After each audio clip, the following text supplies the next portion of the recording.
now? No, we're live. If it's bothering us, they're going to tell us. Like it or not, you got it. Okay. Just waiting for a comment or something to pop up on the side here and see if anybody sees that we're watching. No, nobody cares. Really, I told you this was going to happen, Ben. Nobody cares. There's 2 people watching. Now we're live with someone. Yes. I'm going to share it. I'm going on here to share it right now. Todd Gibbs says, hey. What up? It's growing. Hold on. I'm just trying to share this. All right. Okay. We're happening. I shared it. You shared it. Somebody tuned in. Let's quickly start talking before they all tune out.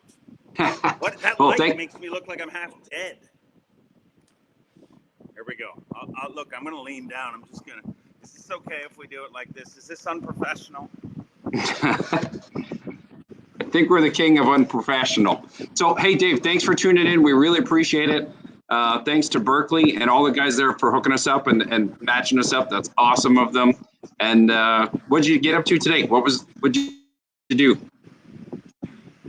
Sweat. A lot of sweating. As everybody knows, we're dealing with serious heat here in Canada. And if we have any viewers in the States, before you start making fun of me, it does get hot here sometimes. But it's been 30 plus degrees every day for 15 days, and we're dealing with water temperatures that normally we don't deal with here. The lake I fished today is about 3 hours north of where I live, which is about an hour north of Toronto. And the water temperature even way up there was 83 degrees. So it's it's Canada. Our fish are pretty dumb. That's the good thing. But I had to change a little bit today. Went out to a lake that traditionally is a really, really good jig lake. You catch them on jigs all the time, and we had to slow down. We had to really slow down, and this lake is super clear. Several of the fish that we caught today, you'd see them nose down on it, but just the way they're acting is so different. And I always say it. Whether it's a cold front or a warm front, stability is what fish want, and it's not very stable right now. No. So what was the magic bait? By the end of the day, what did you figure out they were going to chew on? Magic bait was the hit worm. This is the rod right here. This bad boy right here. I'll show you this bait and the way I fish it. Everybody talks about Nico rigs like, it's something brand new. And obviously, I should be better at this for a guy who does this for a living. But there's the bait right there. And everybody talks about Nico rigging. And that's kind of, I call this rig a Chachi Rig. Because for years, I've kind of been fishing it before a Nico rig or anything. And it's a little bit, it's a different hook. It's a Trocar, 1/0 finesse hook. And what I do is I'll upside down rig it. So basically, I just take this bait and I'll kind of tear it apart here. Put a tungsten nail weight in the end, right? So you got your weight, your tungsten nail weight in the end. And then what I do is I just Texas rig it. But I Texas rig it upside down with this hook. And this, honestly, Ben, I'm telling you, when people say, what's that bait? What is that rig that you throw when it's all going wrong? And if you've watched my show, it often all goes wrong. But this is that bait. And just because the way you can fish it through weed, you can fish it through rock, you can fish it through wood. It's a very versatile bait. But the way that falls with that little, Woo tungsten nail weight, is that falls, those fish inhale it. And this bad boy is max scent. And I'm going to tell you, the craziest thing when you look at all the different power baits, whether it's max scent, whether it's, the Jordan Lee baits, whether it's traditional power baits, they're all different tools. The weirdest thing is people don't stop to look at what they do. And the reason everybody's going so crazy about max scent is it's actually a scent. When you look at power bait, believe it or not, a power bait, you can smell it. But for a fish to really smell it, it has to eat it. That's how it really tastes it. And that's why they hold on a long time. But the difference with max scent is it basically puts a scent field in the water. So when conditions get tough, a fish can smell that before it ever mounts it. It's not like power bait. So that's why I think really, when things get tougher, max scent's an even bigger player. Power bait will get you through, but when things get really tough, I know a lot of guys that will pre-fish with power bait. But when the tournament starts, they'll put the max scent on. And I also think that's why if you look, we're going to Waddington in a couple of weeks with the Elite Series. And if you look back, since max scent's come out, I think we've been to Waddington twice. And it's dominated those tournaments. And I think the reason is, when you watch those guys fish above the water, it looks like they're not moving fast. But from fishing that river, I mean, it's an extremely fast current. You might be moving 1.5 miles, 2 miles an hour down that river. So you're covering a lot of water. Those fish need to make a split-second decision. So that bait's bouncing, boom, boom, boom, boom, boom. And if it's a traditional drop shot bait, that bait might be past them before they ever know it. But I think the max scent, because I can smell it coming. Once they smell it coming, they know it's coming and they eat it. And max scent for me has really, really saved a lot of days where things weren't going good. So one shameless plug, just to let everybody know, and we should have started out with this.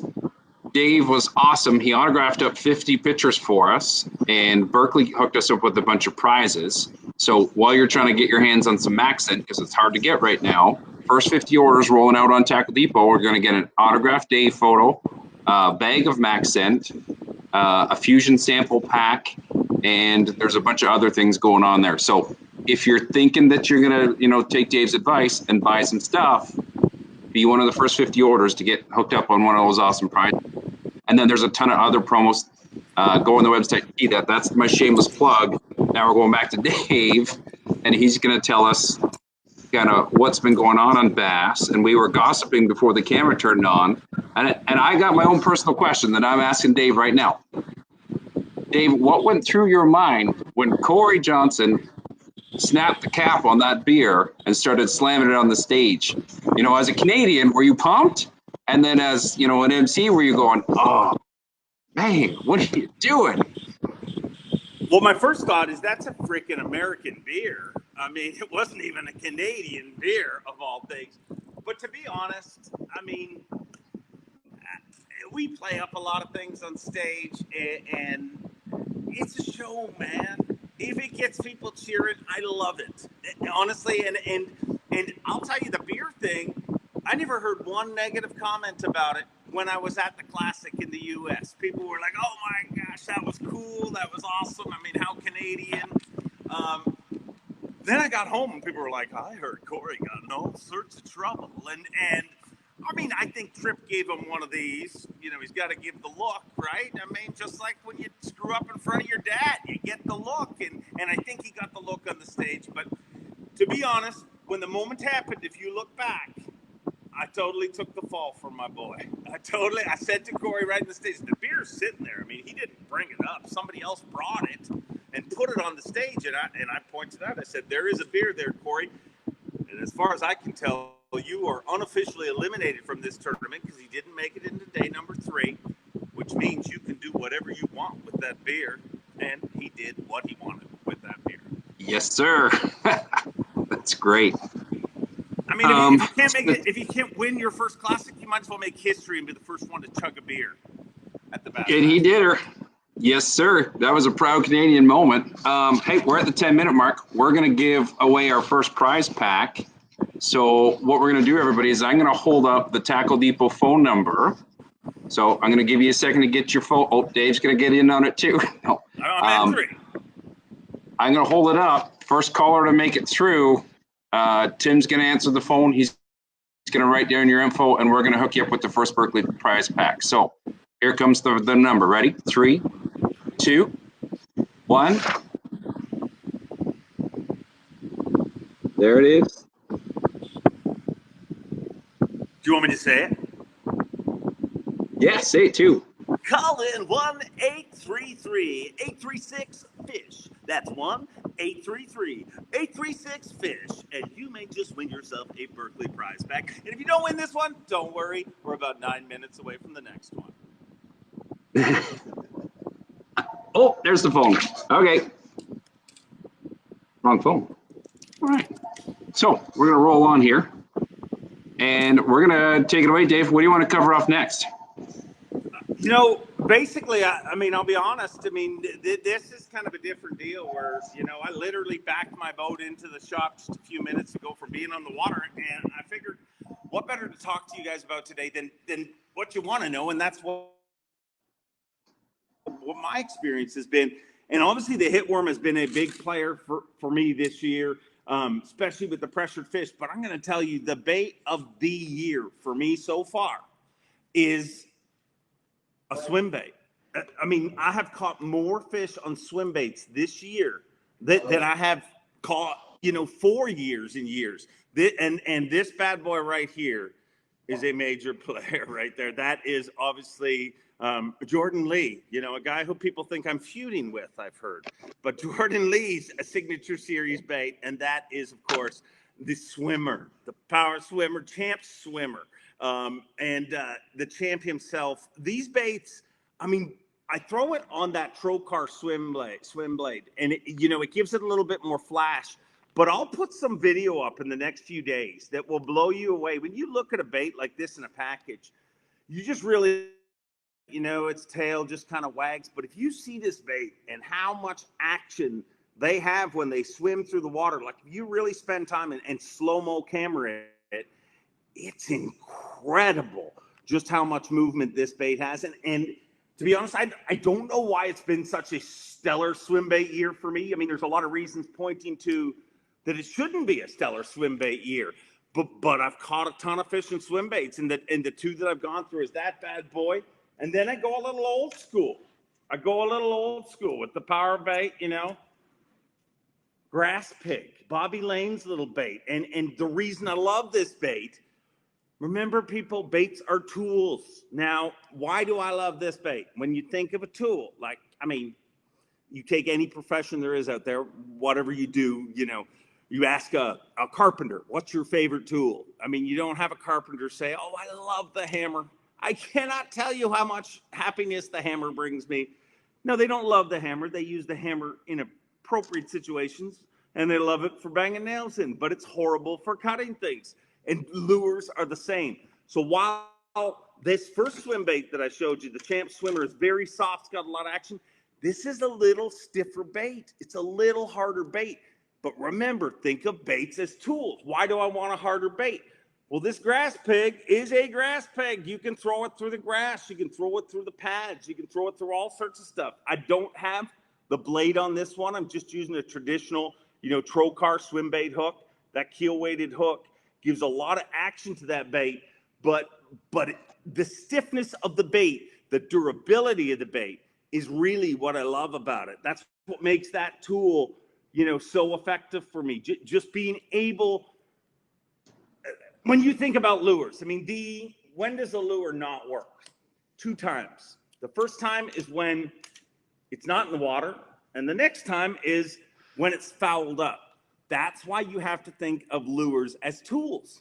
And while that swim bait that I showed you initially has been great for me in more open water, when you get that bait near the pads, you get that bait near a lot of grass, it's going to catch more. And that's what I'm going to go to, you know, something a little stiffer. So start thinking about those kind of things when you're choosing a lure. You know, I mean, Ben, I'm sure you've got a favorite lure, I'm sure. I mean, I'm not going to ask you to tell me about it, but you've got a few favorite lures that are your go-to baits that you love to throw, I'm sure, correct? Yes, sir. And you know which one it is for the bait, Quinny? Which one? Definitely the Max Scent Flatworm. If there's a secret bait out there, I heard it from the kind of the tournament scene before. I got out there and started fishing it, and it crushes them. Largemouth, smallmouth, doesn't matter. Awesome bait. Incredible bait. I'm looking for it here because I had it out, and let me get one. But let me tell you a story about that bait that will blow you away. First time we went to Waddington after that bait came out, Justin Lucas, that he won Angler of the Year that year. Josh Bertrand won the event. The Max Scent Flatworm dominated that event. So much so that I saw Lucas, who was like a little craft dealer out there. I mean, he was just rolling up to people. And I'm not going to mention a name, but an angler sponsored by another bait company. And he had one fish in the boat. He threw him a pack of those baits. And I'm not making this crap up. I mean, I watched him go from one fish to a limit of fish. And I've been covering this angler for, 45 minutes, an hour. And you really, that's a cool way to, I've learned a lot covering anglers just because you really see the bite windows and how different it is and how much they go through, because it's really easy to hold up giant fish at the end of the day and everybody in the crowd's like, wow, they caught them all day long. And clearly that's not the truth. But those key little bite windows and those little adjustments, those little differences, Max Scent and that flatworm is the bait to be throwing there. And I'd go as far as to say, if you broke into all the boats in Waddington in a couple weeks, you won't find but 2 or 3 boats that don't have a pack of those in it. Yes, sir. The other one I've been hearing a pile about, and you'll probably be able to give us some feedback. And I've shipped a ton of them to the U.S. and I've sold out of these 3 or 4 times already. That little baby, Fritzside. Oh, Fritzside is, that dude knows a little bit about crankbaits. I don't know if you realize this, but David Fritz knows. I get confused talking to him. That's how much he knows about crankbaits. And that's definitely, that bait, honestly, I haven't had a chance to fish with a lot of those, the Berkeley hard baits at all. I'm pretty addicted to the live target stuff, but I'll tell you, you want to look at a company that, dude, they got into the hard bait game, 3-4 years ago in a serious way. And I'll tell you one thing I've noticed. I'll call a spade a spade. One of the baits I saw you talking to Bob about was the spy bait.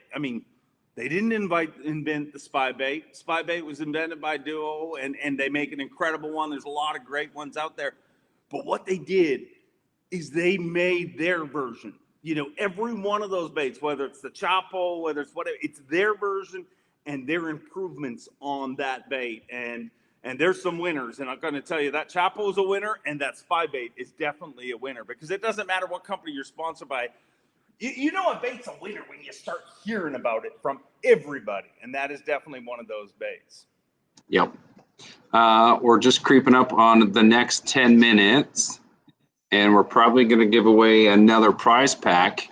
I think there's a shiny red rod sitting on your deck. And I think what we're going to do this time, people are a little slow on the phone. So this time I'm going to say we're going to watch the comments tick away there. And the first person to correctly identify what that is sitting on the deck of Dave's boat right now, that shiny red rod. There, yeah, right. That's the one. That's the one right there. Just the rod. Oh, he's flashing the name. Oh boy. All right, let's see who gets. I'm trying to help people. I'm trying to help. Okay, there it is. Billy Chambers nailed it. Billy Chambers. Congratulations. You guessed it right with the Veracity. And I know who Billy is. He's on my Facebook, so I'm going to be able to hook him up with that prize pack. So let me just scribble a note down. Oh, Jeff's got it for us. So, hey, so Veracity, that one's a new one this year, right? If you look on deck of my boat, they're all, it's a sea of red. You haven't seen this much red since a trip to East LA. And I'm going to tell you, the reason I love these rods is durability. I'll be honest. I whoop on my equipment. I told you I think of lures as tools, but I think of rods as tools as well. You know what I mean? And I try to take care of it and I try to treat it well, but it gets a whooping. And one of the things that blows me away about Veracity is when I'll get a new line of rods or some new baits, I believe in testing them. I believe in really the first ones you get, don't take care of them at all. Because when the folks at Abu want to ask me at the end of the year, what'd you think of those? they're not expecting an answer like, oh, those were real good. You know, they want details. And if you don't like something, they want to know what you don't like and how they can make it better. And stupid little things. Like for example, here's a cool thing. You may not know this. Did you realize that Abu Garcia started putting Abu Garcia right there in the bottom of their rods? There used to be two little lines. And I was like, you know, it'd be way cooler for our show if you put Abu Garcia. So they actually put that right there they actually listened to people. I don't know if it was just us that said it, but they really listen to little things. But the thing that is amazing about these rods is they're incredibly light, but they're so powerful. I mean, you're talking about a rod that you never, ever, I I think most viewers know that, I've been lucky to be with Abu just for the last few years. I've worked with a lot, another rod company that makes some very high-end rods, and they make some great rods, don't get me wrong. But I'll tell you, one of the negatives about those rods is a rod, just like a bass boat. Really, if you look at a bass boat, you hear people talk about a bass boat, and they'll say, well, a bass boat's got one of two things. It's either really, really fast, or it's really good in rough water. It's a fine line. Well, a rod's the same. The lighter you make a rod, the more sensitive you make a rod, generally the more brittle you make that rod too. The more high performance something is, kind of the weaker it is in some ways. That is not something you're going to feel with these rods. Tons of power and just durability. You want a rod that's going to be high performance and you can be fishing with years from now, 10 years from now, because it's not going to break. Those are the ones. They really it's just the most important thing about a rod. People can boggle your minds with moduluses and all these different things and types of guides and stuff. But the most important thing I'm going to tell you right now is pick up that rod, put it in your hand, how that rod feels. Again, rods, lures, they're tools. I'm a tool, but a different kind of tool. These tools need to feel good in your hand. And for you to perform with them, it's weird how we think of it different. If you go to Nevada Bob's, I think they're still in business, a golf store, you'll see all these guys, lining up their golf clubs and practice casting and stuff. And anglers, for whatever reason, they don't think of comfort, and comfort is the number one thing. The way a rod feels in your hand, the comfort of a rod in your hand extends to so many things. It allows you to be more sensitive. The more comfortable a rod is in your hand. For example, let me see if I can get a Beast 3. I'm going to put my wife on the spot. She is right over there trying to turn a fan on because it is 7 billion degrees in this garage right now. And I just got off the water from sweating all day. Okay, honey, I need the Beast reel. Bring it to me. I think it's the one on the white rod right down there. I'm putting her on the spot. I'm going to get in trouble for this. But that reel, for example, that big size, oversized reel, that Beast, I had used those size reels for years, throwing big swim baits and stuff like that, and hated them, always hated them, just because I thought they killed the rod. The reel was so heavy and so bulky in your hand that it killed the action of the rod. And what I mean by that is yes, it's the right rod. Thank you. It's the right reel. But when a reel is too heavy or a rod is too heavy and they don't match together, the reel can actually deaden the action of your rod just because it's so much heavier. You don't end up feeling everything. I'm going to tell you right now, there is no more comfortable reel when it comes to throwing big swim baits, when it comes to throwing big, if you've got people fishing for toothy critters, whether it be pike or muskie. This reel, the Revo Beast, it's just about comfort. It is the best high performance, larger size reel I've ever fished with. And I'm not going to boggle you with stats and oh my goodness, I spilt my drink. I'm not going to boggle you with stats and all sorts of stuff because I honestly feel the best thing is comfort. You want a rod and reel that sets up right and is comfortable. So you were holding up a white rod, and I actually got something cool in my inbox today from the guys over at Berkeley in Pure Fishing and Abu. You know what they're doing next year for that white rod? What's that? Total revamp, and they've added the power lux to it to make it last even longer. So for everybody who loves the Veritas. Oops, I mean, I think that was supposed to be released at ICAST, but Dave just released it here. Yeah, total redesign. I use a lot of white rods. Weirdly enough, actions line up.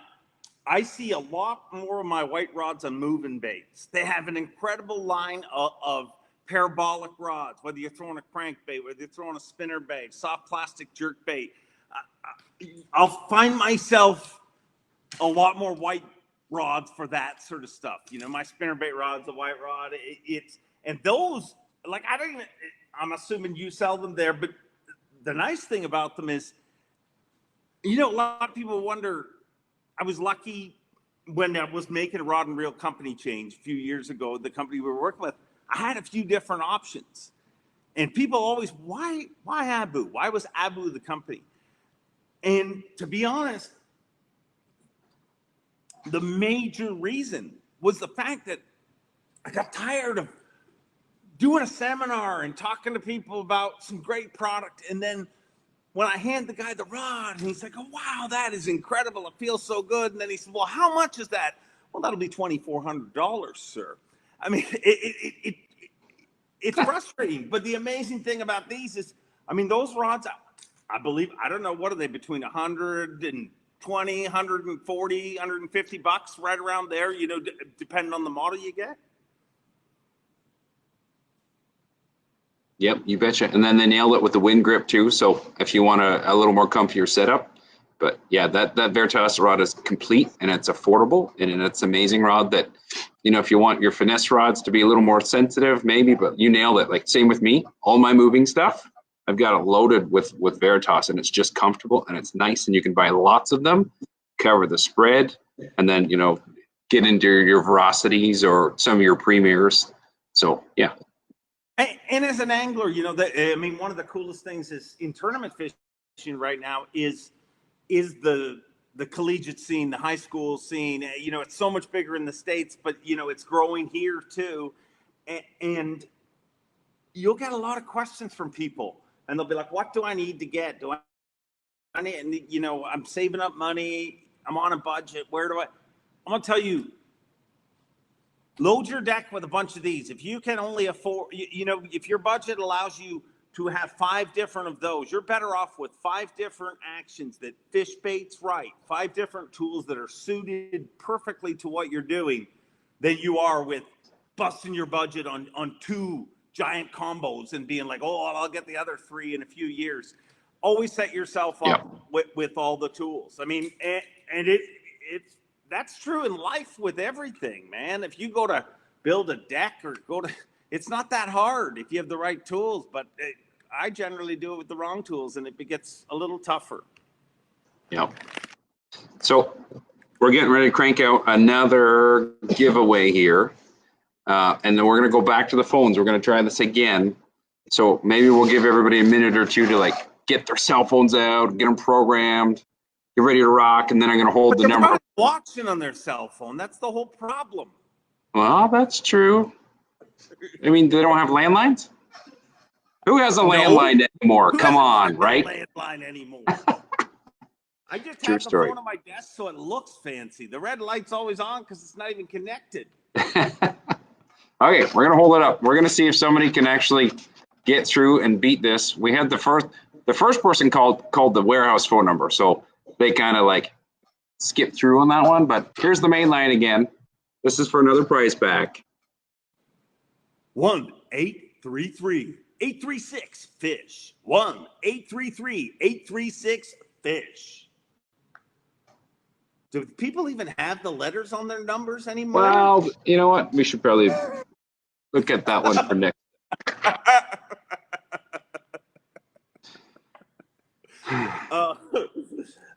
I think that's the trip up. Okay, that's okay. We did that one 2 minutes early. So we're gonna go back. We're gonna get the number for you guys. We're gonna keep chatting with Dave for a couple more minutes, and then we're gonna redraw. So you mentioned something earlier. You said people think that you are feuding with Jordan Lee, and we were chatting about that from that YouTube video. So what's up with that? I'm feuding with Jordan Lee. I mean, I'm mad at the guy. Let's call him right now. I have not talked to Jordan. This is not set up. I have not talked to Jordan for a few months, anyways. But let's let's see if I don't get in trouble here. Let me see if I can get Jordan on the phone. He's got a derby, so he might be. But while I'm trying to get him on the phone, I will tell you what is. It's just me having fun with him, to be honest. Like, people always overthink things. If you watch what I said he sucks at winning tournaments that pay less than $200,000 because he wins all mega events. And if you remember, like, he fished the Elite Series. I mean, the dude has no stamina. He can only win 3-day derbies, right? So, I mean, he only won the Classic twice in a row. He could never win the Elite Series. So, yes, Jordan Lee sucks. Of course he doesn't suck. He's one of the most friggin' phenomenal phenoms to ever hit the sport. But that's not fun to report. That doesn't get media. Have you not watched the news lately? Nobody wants good news. And I am going to try call Jordan right now to apologize to him so people don't get mad. Hold on. Can you hear that? He's totally not going to answer. We can hear it ringing.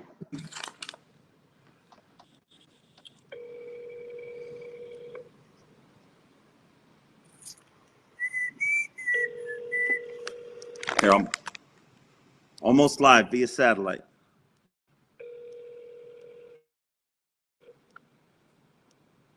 He won't even answer my call.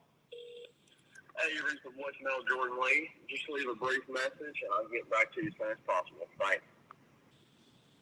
At the tone, please record your message. When you've finished recording, you may hang up or press 1 for more options. Hey, Jordan, it's Mercer. I've been saying some shit about you online, and I really am sorry about that. I'm also sorry for swearing on a live webcast. People think I'm mad at you, and I'm not. But really, you've got to start winning some of the smaller derbies. But it's good to see that you're pretty good at catching bass, and I'll talk to you soon.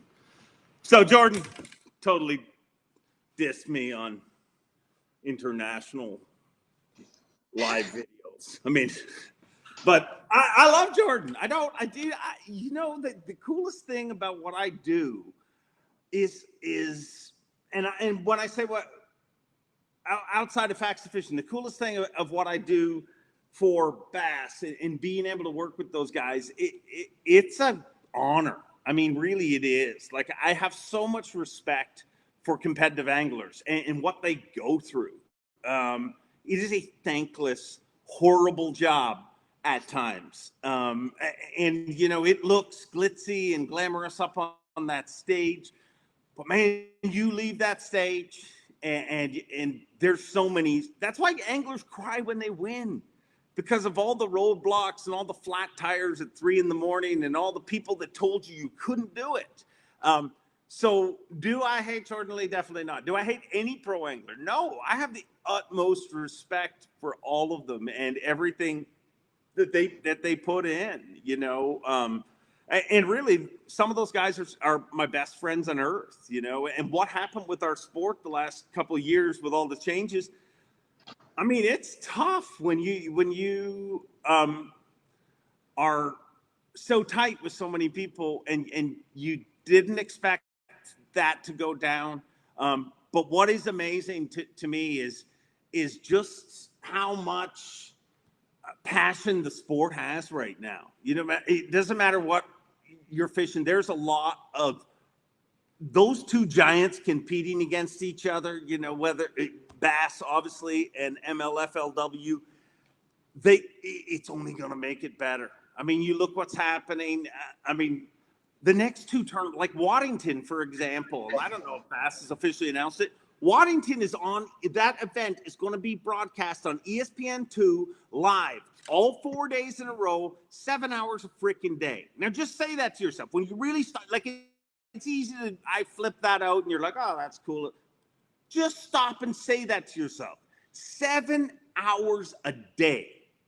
ESPN2. Now, call TSN and tell them why the hell aren't we picking it up. Number one, they should be because they're partners and they could. So don't tell them I said that, but go ahead and do it. But number two, that's just like, could you imagine if Bassmaster was on TSN 7 hours a day for 4 days in a row? Yeah. We've all focused on so much negative from this COVID deal, and there's a ton of horrible negative, and the biggest, most horrible negative is all the fighting and anger that it brings out in people because we don't know. Let's be honest. I mean, I could get in a fight with you about it, but I don't really know. Just the dude I listen to on the news, I think knows more than the dudes you listen to on the news or the internet or whatever. So there's a lot of horrible that's come with COVID. Yeah.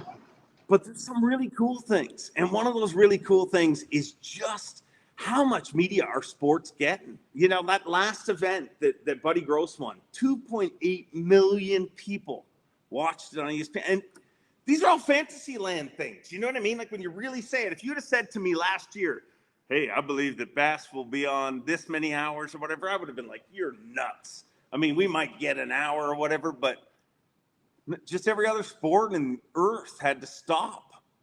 And now we're number one. We got fighting. Ironically, the two things I love in life. We got a question from Ryan Johnson. He wants to know, Dave, what is the biggest smallmouth that you've ever caught? Biggest smallmouth. Sorry, go ahead. How big is it? All right, biggest smallmouth I ever caught actually is, it's a kind of a freaking. I've caught a bunch of sevens. I've been very lucky to catch a bunch of sevens. I've spent a lot of time out in Erie. Spent a lot of time out in Erie with the king of Lake Erie, Simon Frost. So obviously, you know, learned a thing or two from him. But I did take Dave Terry, and I got to tell you this story just so it legitimizes it. So Dave Terry is the director of fishery and oceans, director of inland. He's a big cheese at Texas Parks and Wildlife, right? So they have the greatest. The way they take care of their fish and everything is incredible. But Dave Terry worked with me at the TTBC, which is Toyota Texas Bass Classic, which is the first big U.S. event I ever emceed. And if it wasn't for that, I would have never got a job at Bass. So I'm obviously thankful for that. But Dave's a great dude. And for years, he'd always said to me, you know, my dream is to catch a 5-pound smallmouth bass. Yeah, I mean, obviously, you know, that's not that hard to do up here. You just got to make the trip. And so I told Dave Terry, you'll get your 5-pounder. Trust me. Come on up. So Dave Terry came up. I picked him up at Buffalo Airport. He came up with Lenny Francoeur, who was the director of the TTBC. We had a great trip out there. And the first fish I hooked the entire day. Like, this is early May. We're the first ones out there. You know, they're coming in prime time. We're going to catch big fish. I'm going to show these guys how good I am up here in Canada. The first fish I hook is a freaking giant, like a ridiculous giant fish. But I'm Joe Cool, right? I mean, I can't get all excited about the first one. And you know how really those things will mess with your mind. It's really easy to, like, disrespect the size. You know what I mean? Like, there's so many of them and they're just so big. But this fish, I catch this fish and I'm just about to kind of take it off the side of the boat, and Dave Terry says, whoa, you got to bring that fish in the boat. So I bring it in the boat, and I'm like, it's a giant. It's a beautiful fish, whatever. It's catch and release season, so I'm going to let him go right away. And Dave Terry's like, well, wait, we got to measure it and take a picture and everything. And so I do that, and they measure it, and we let it go, and it swims away. So Dave Terry, we fish all day, and he catches a 5-pounder. He catches a 6-pounder. And then his last fish was a 7.2. Now, remember, he's documenting the fish all day because he's a Texas Parks and Wildlife official. So he's measuring them all and everything. And he's, you know, I'm just fishing. I'm not paying attention. So Dave Terry's fish is 7.2. And that night we go for dinner. And Dave Terry, we're looking through the pictures and great day and everything. Dave Terry's like, well, how big do you think that first one you caught was?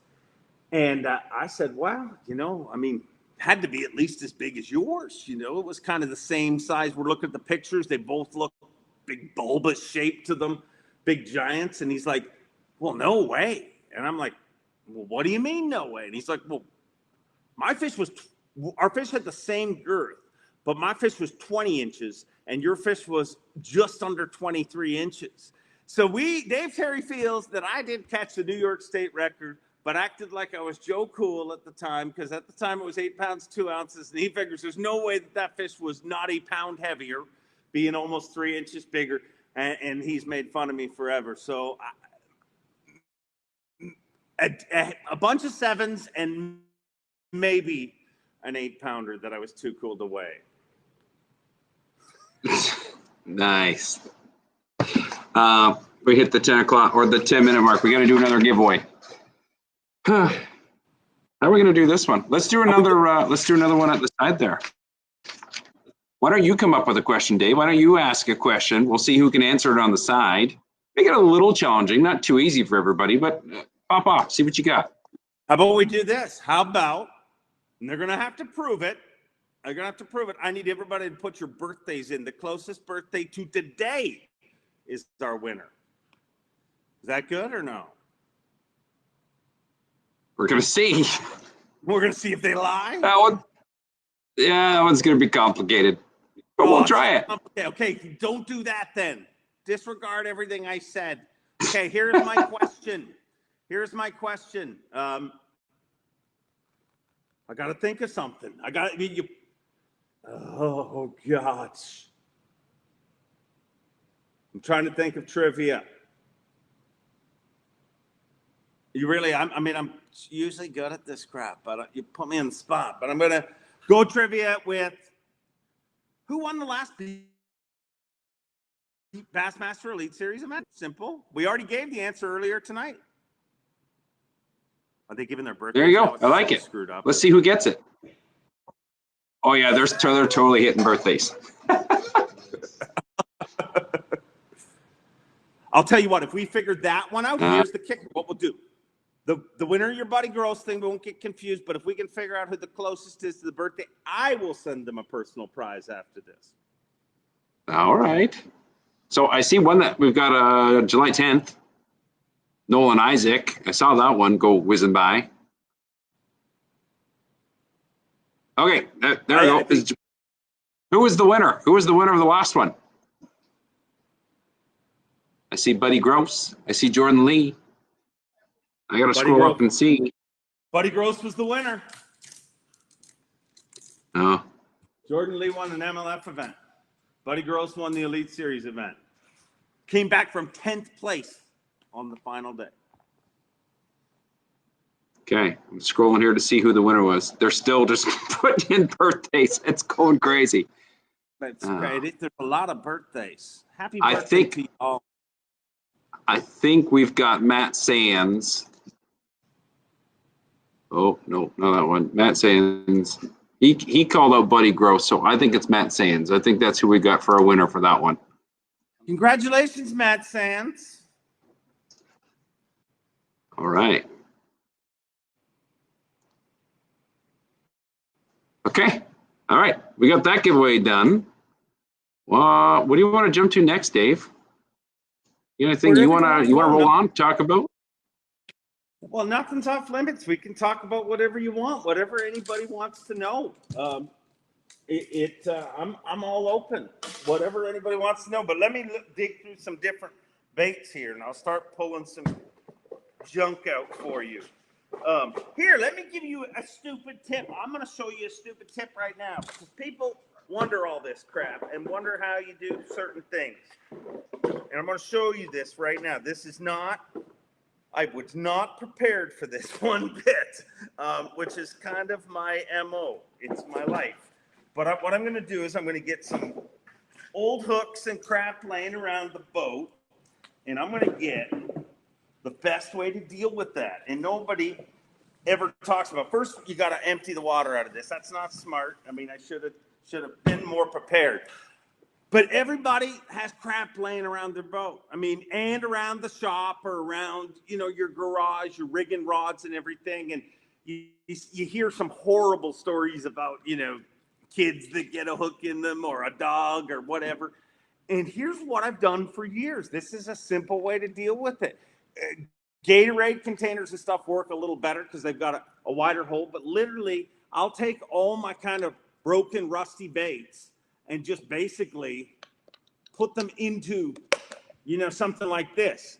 So then that way, I mean, this thing will sit around in my boat for a long time while I add all this crap in there. But at least I know that none of it is going to end up in my foot or end up somewhere else. I mean, and it is the simplest, easiest way of getting rid of crap. And it's just one of those tips that, people wonder, how do you come up with, it's just out of necessity, right? Jamming it in there, you can put the cap on it. You don't have to worry about it. I mean, it's also a great way to deal with, I mean, every day you fish, I bet you I can find some on the floor here. Every day I fish, I find a ball of line and crap everywhere.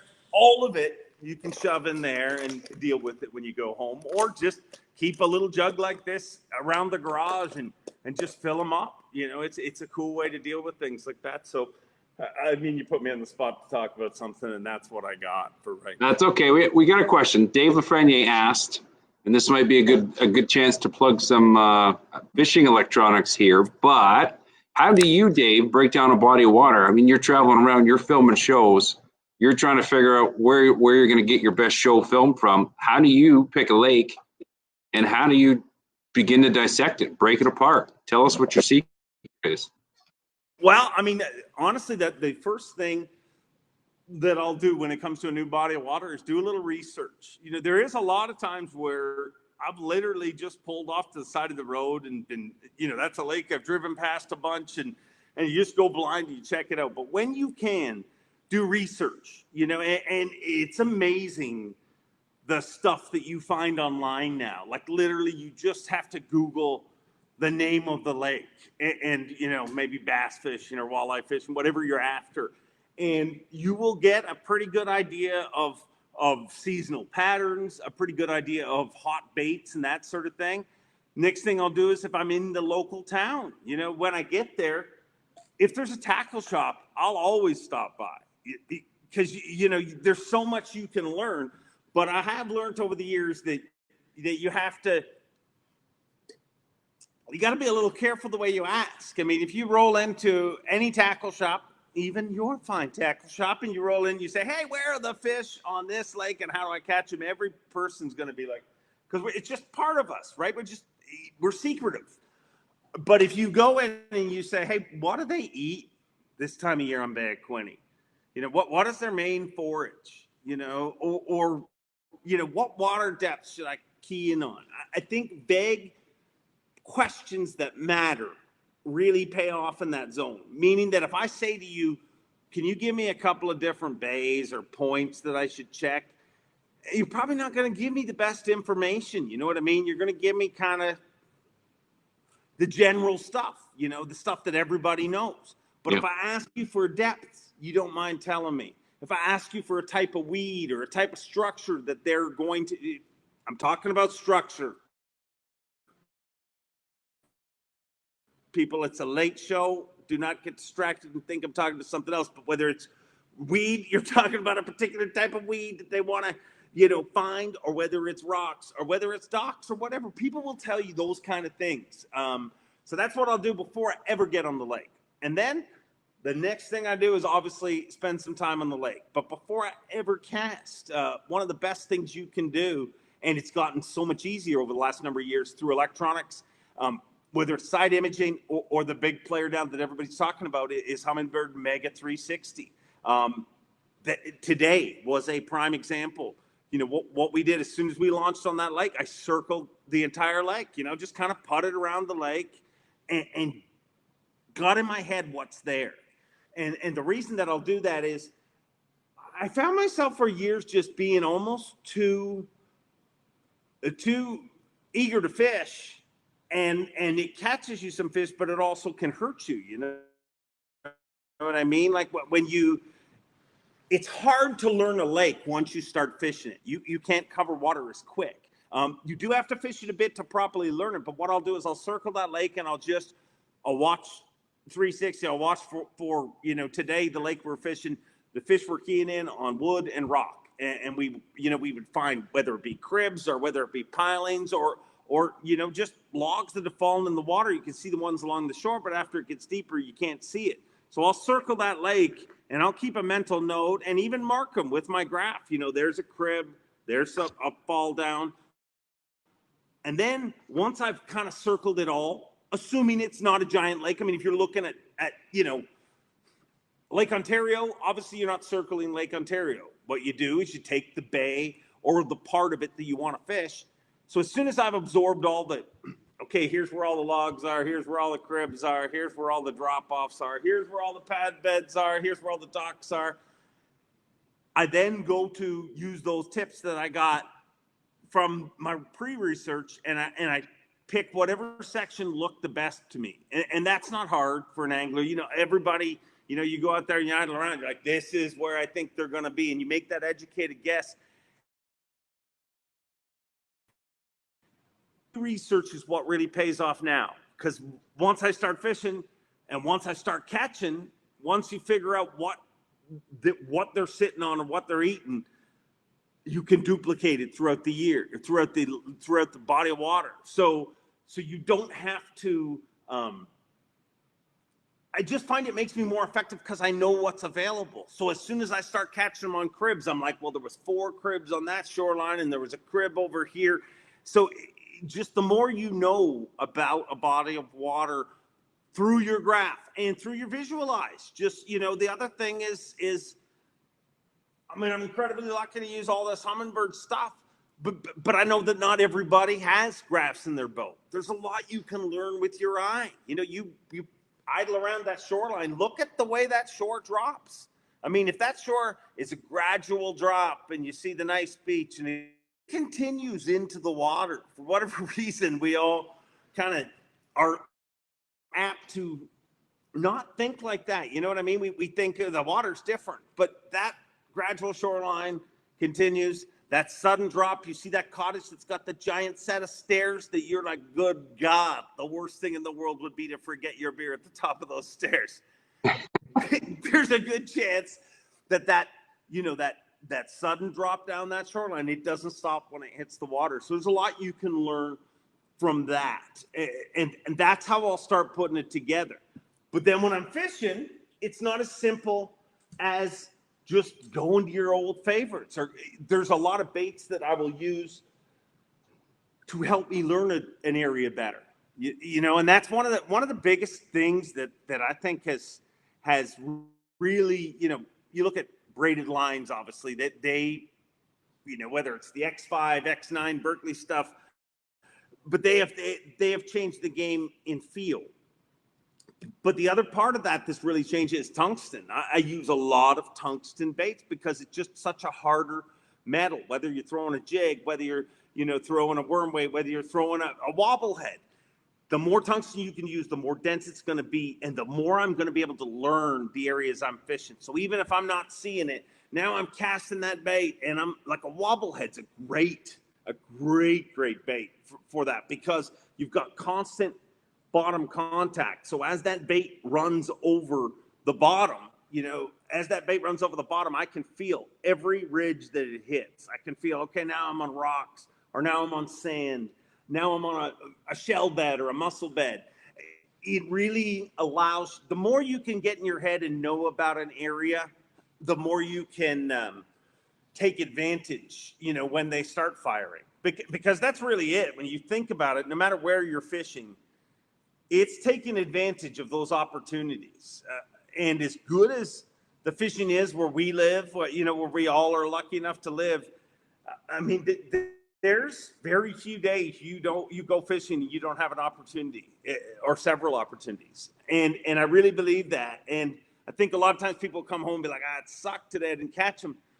But that's just because they didn't see the sign, or they didn't, and I'm guilty of it myself, but they zigged when they should have zagged. I mean, it's really that simple. And a lot of times it's just as simple as the hardest freaking thing for me, I'll be honest, is my idiot attention span.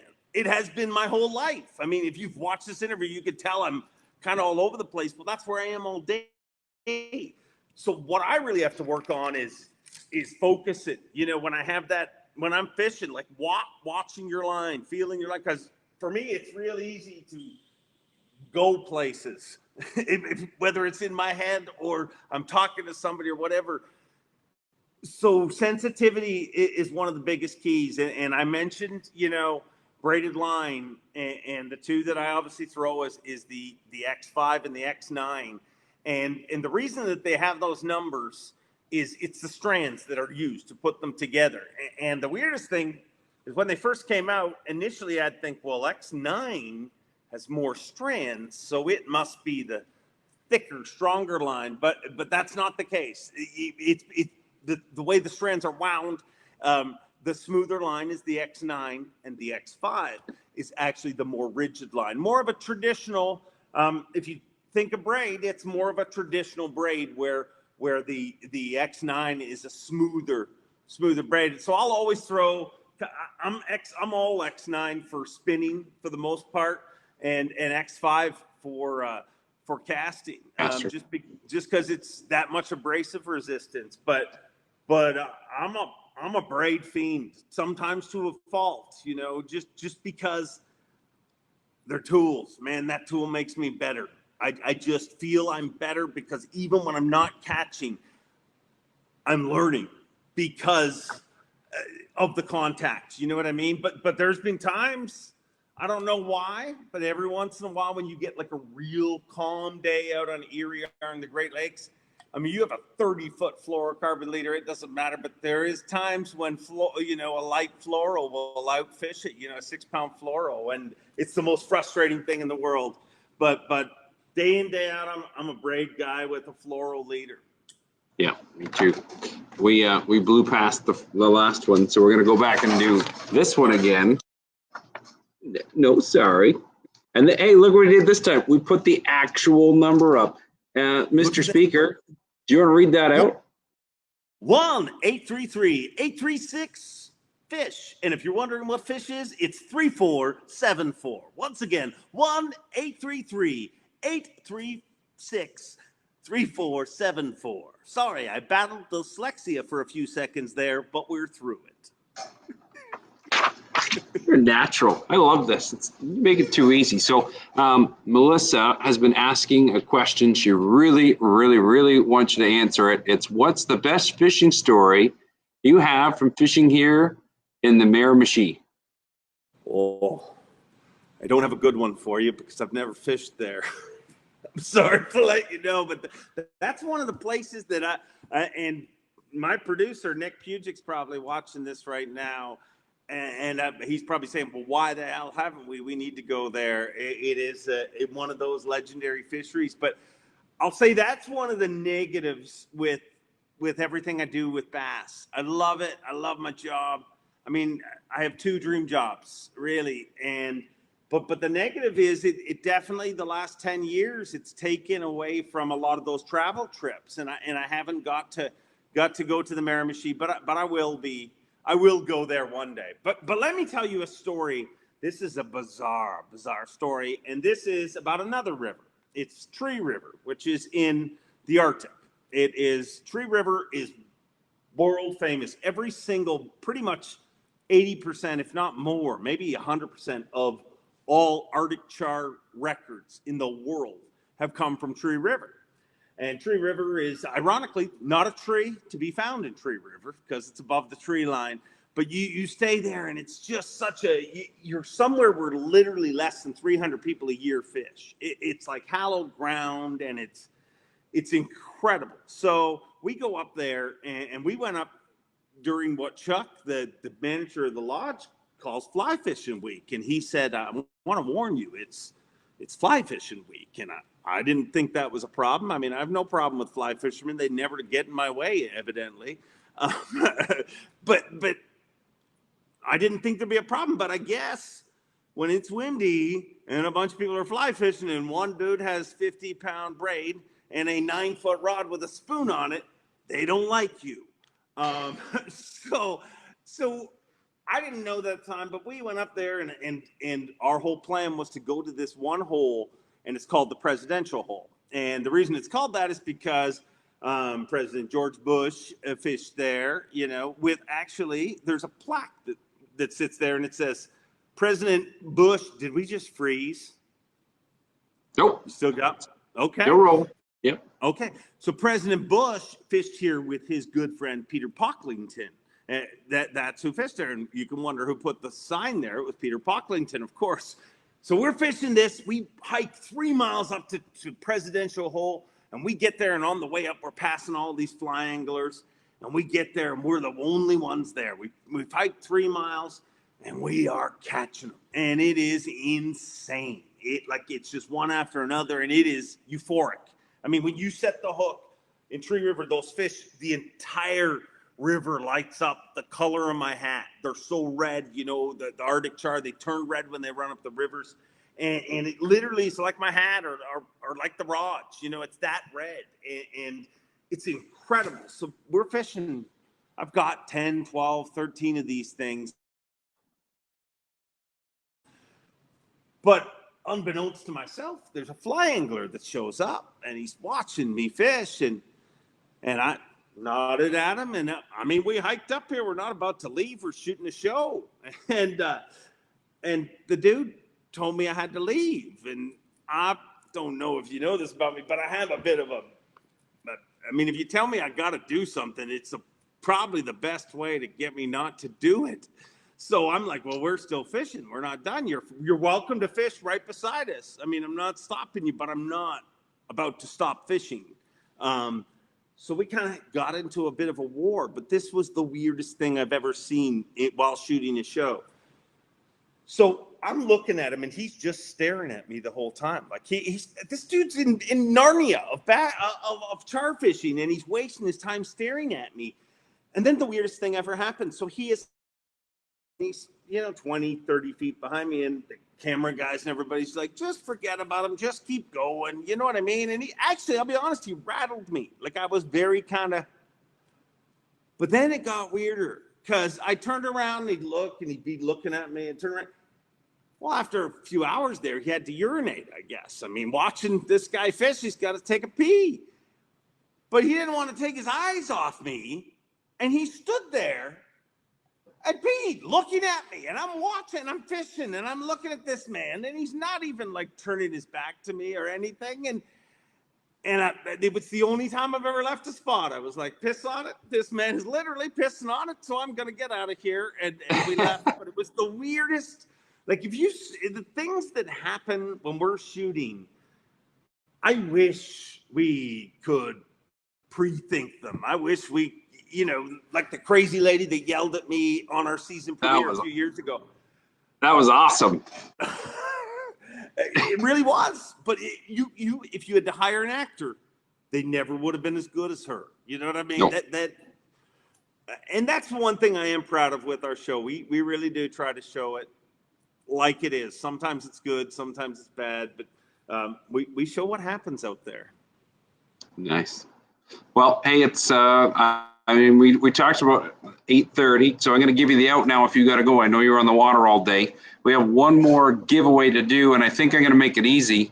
The next person who places an order on Tackle Depot, and we're going to keep an eye out for it, they're going to get the prize pack. So any orders rolling in, the next one that rolls through, so if anybody's got a cart built, we're just going to tack onto that thing, and we're going to hook somebody up with a bunch of awesome gear. Oh, and Dave is gone. He disappeared. There's probably panic right now, guys. He's probably coming back to say goodbye. But while we're waiting for Dave to chime back in, we ran a bunch of promos, and they're still going to go on for the next 5 hours. There's like an hourly draw for your orders as they roll in. We're doing a mystery box, a $30 mystery box with any rod or reel purchased over $100. So basically, on that, when you get a mystery box, you're going to get between $60 and $90 worth of baits for $30. So basically, when you buy a rod or a reel over $100, we're going to hook you up with another $60 worth of bait. So that's a pretty good buy. Yeah, there's a bunch of really cool things going on there. I think Dave maybe actually took it serious, but let's give him a call here. Let's dial him up. Maybe he's talking to Jordan Lee. Maybe he bailed on us for Jordan, but let's hook up and see what's happening. I'm trying to reconnect. He's trying to reconnect, everybody. All right. We thought maybe you flashed over to Jordan. Nah, we thought you flashed over to Jordan. We thought maybe he called. So. No, I'd never take his call. All right, I'll start singing and dancing here while you try and reconnect. Okay. All right. Thanks, Dave. No, Nolan Isaac asked, is the birthday prize happening? We're going to have to go back. You guys were hitting it so hard and fast and chiming in, and we really appreciate that. But we're going to have to go back and figure out, whose birthday it was. And like we said, we're going to hook up with some prizes and make sure that one goes on. So yes, that is going to happen. And lo and behold, our hero is back. I just got to tag him in here. He's jiggling his rod. He was talking about that other guy. Boom. Dave Mercer, everybody. He's back. Oh. Hey. That was awkward. Sorry about that. I promise I did not take the out or the call from Jordan Lee. But I can hang out for a few more minutes. I want to show you one other bait, though. Speaking of freaking Jordan Lee. And it's from, if I did hate him, I couldn't hate him because I do love the baits, his signature series baits. And this one right here, about the most obnoxious color craw ever. I call it caution craw, but it's incredibly bright. But these dudes, I'll be honest, when these dudes came out, they sent me a few packs of it, and I'll be honest, I looked at it and I'm like, it's a craw, it's another craw. I've got a lot of craws. I've had craws for years. Everybody has them. But the real magic with this bait is when it gets in the water. Those claws, the way they float and the way they come to life, it really is amazing. And I talked earlier about a wobblehead. This is one of the baits I love fishing on a wobblehead because those claws float, and as that sways back and forth, it is just a bad mamma jamma. I don't know if you said a lot of stuff's been out of stock because everybody's fishing crazy right now, which is awesome. I don't know if you have these in stock, but I'm going to tell you right now, whether you throw it on a jig, whether you Texas rig it, whether you throw it on a wobblehead, whether you throw it on this rod, I got it rigged on a Trocar stand-up head. Matter what way you fish this bad boy gets bit. It went from being a bait that I wasn't, that excited about to literally being the only craw that I carry. I throw basically two types of craws. I throw that craw, and I also throw, max scent power chunk, your standard max scent power chunk on a jig. I'll throw that. But when it comes to craws, that really has you covered. It's such a phenomenal bait. And when you see it in the package, I guess the weird thing about it, when you see such a realistic looking bait, the appendages and everything, it really makes you believe it might be a lot stiffer than it is, if that makes sense. You know what I mean? It looks like a very dense bait, but when you put this thing in the water, it really comes to life. If over the next couple of days, I promise I will do this. I will put that slow-mo video I talked about of the swim bait earlier. I will put that up just so you can see the entire roll in the Champ Swimmer. That was that bad boy I showed you a little earlier. I'll put that slow-mo shot up and the underwater shot of these. If you don't believe me, when you see these baits under the water, the way they come to life, it's just nuts, really. And that's the cool thing about fishing, like where we're supposed to be next week, which none of us are going, but I cast. I go there every year, and I have for a long time now, over 20 years. And every year I'm always like, this is it.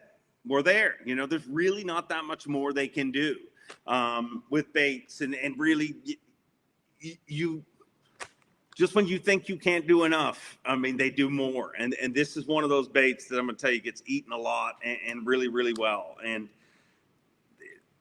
you got it. If you fish for bass, you need to throw that bad boy for sure. And you're right. This week is going to be exciting with all the iCast stuff rolling out. I don't know if you've had a chance to get a sneak peek at what's rolling out. I know you've probably seen it on the Live Target and a lot of the other stuff and probably these guys, but I'm pretty stoked. Like, I know Abbey was done, and Fenwick, some major revamps through there, and they're really going after and pounding their chest and saying, hey, we've got tournament stuff, and you guys are going to know it by the end of this year. So everybody who's online and doing this thing, keep your eyes open, because ICAST is going to roll out, and you're going to see nonstop posts from all the manufacturers this week. And it's going to be, if you're a tool guy, a gadget guy, a fishing guy, then this is a good week. It's going to be fun. I mean, I'll bet, a few years ago and I was with Berkeley for years, for soft plastics and for line. So when we got to rejoin them, John Schlosser from Berkeley, he said something to me. He said, our goal at that time, now this was 3 years ago, he said, our goal is to own the Bass Anglers tackle box. And I'll be honest, that's pretty ballsy comment. You know what I mean? To come from, like, power bait is a great bait, and we've all thrown a lot of it, but the new power bait wasn't out. The new Max Scent wasn't out at that time, and the new hard baits weren't out at that time. And if you look what they've done in the last number of years, they're pretty close to owning the Bass Anglers tackle box. Whether you look at their results, they've had Angler of the Years, they've had Classic Champions, multiple Classic Champions over the last few years. And then Hank Cherry again this year, another Classic Champion. It's amazing the team they've put together. And the most important part of their team is the team up in Spirit Lake that puts the technology behind this stuff, because they truly, I'll be, when I first got with Berkeley, I was like, hey man, I want to design some baits. Can we have baits by next ICAST? And they're like, oh, it's going to take a couple of years. That's how much they test and over test, and good is never good enough. It's always got to be better. And I'm proud to work with them for that very reason. I mean, and companies go through different, let's be honest, there's a lot of tournament anglers, I would assume, tuned into this. And we all know, you see companies, and there's times when companies got their foot down and they are really just trying to make things better and better. And there's times where companies are in cruise control. And I'm going to tell you right now, Pure Fishing has got their foot to the floor. And it's real easy sitting up here in Canada to not realize how insane what's happening in the world. And I don't mean the negative stuff. If you look at license sales in the US, and Canada, we've got a spike too. But in the state of Alabama, license sales are up like 25%, 25 or 30%. And in the state of Alabama, I didn't think there was 25 or 30% of people that didn't have a fishing license already. It's amazing. And I'm proud to work with a company that's helping this spike in fishing get better by giving them the baits that help people to catch fish. Yeah. And the other sleeper in there, as we're talking about what blew my mind over the past 3-4 years, is the Fusion hooks. When they first came out with Fusion hooks, I went, oh, there's Berkeley the giant, just adding to their lineup. And I didn't really take it seriously. And then there was a couple little things that I noticed, and I started buying them. And then I went, okay, I'm an owner guy, but now I'm an owner and Fusion guy. And now I'm guilty. Now I'm just filling up on Fusion nonstop. They're sticky, they're sharp, they're good. They're even the little package they come in with the resealable, whether it's labeled, so you know exactly what hooks you're using. And they did a really good job on Fusion. And if there's one spot in the store that you just constantly see nailed now, and that was the visual to me, it's Fusion. People love the hooks, and they're selling way faster than some of the other, let's say Gammy, let's say Owner. And that was a shocker, but you know what? Like all things Berkeley, it comes out, and then a year or two later, everybody realizes how great, and then it really, really ramps up and goes. And Fusion 19 hooks did that. The two things that I really think that they're doing that's really smart. Every company, when they start really listening to their pros, and I've worked with companies that hand you a bait and they're like, okay, so tell everyone this is the best bait ever. And if it's not, I can't, it's the world is, this is our world. Everything we say here, somebody's got something to say about, you know what I mean? You can't, it's not the olden days, and I wouldn't want to live like that. But when companies really start listening to their pros, and their pros are guys like Jordan Lee, Edwin Evers, Hank Cherry, the list goes on and on, Josh Bertrand, Skeet Reese, Ike Anelli, you name it. But when you start listening to people like that and really listening, I mean, those are the best of the best when it comes to angling. They eliminate every single weakness in their tools, and they add every single advantage possible to their tools. So when companies invest in those pros and start listening to those pros and start giving those pros the products that it really takes to win, that's when it's a true win-win. And it's not just a Berkeley thing. I mean, literally look through any bait company. You know what I mean? Like any bait company, when they tried playing here's a fancy looking thing, but it's really not a good tool, it never works long term. And the other thing that Berkeley's doing that I love now, because they didn't always do this, is they're giving things time. Some baits take time, some hooks take time, for people to play with them, for people to, say, hey, rigging this bait this way works better for me, and they're allowing those baits to have the time in the market and allowing the pros to, educate the consumers. And a lot of times, I mean, consumers educate the pros too with stuff that they're doing. Yeah, true story. So we hit 9:45. I actually have to rush off and pick up little ones. The star's done. He's called it. And we want to thank you so much, Dave. We appreciate all your tips, all that you've done, hooking up with us. This has been an awesome experience. So from us here, thank you very much. We really appreciate it. Well, thank you, and keep up the good work. I mean, it's awesome to see what you guys are doing, and it's awesome to see the excitement with the industry. So it's awesome to have you guys there, and I hope we can do more of this stuff in the future, and hopefully I won't be rushing in from such hot days and being less sweaty and more liquefied. Yes, sir. Well, if you make it down to our neck of the woods, we'll work out the flatworm on the bay, Quinny, and we'll see if we can't hook up on some largies. So, but again, much appreciated. Thank you very much, Dave. And thank you, everyone that tuned in. I mean, it's really cool that anybody cares about the crap that we have to say. And none of us, whether it's me or whether it's, Tackle Depot, it doesn't matter whether it's Berkeley, whether it's Taboo, none of us are anywhere without you guys. And I want to thank you all for all of your support always. It really is incredible. And when I say that, it's not just something I'm saying. I really do mean it. Now, Ben, go pick up your children and be a good father. Okay. Thanks, everybody. Have a great night. Appreciate it.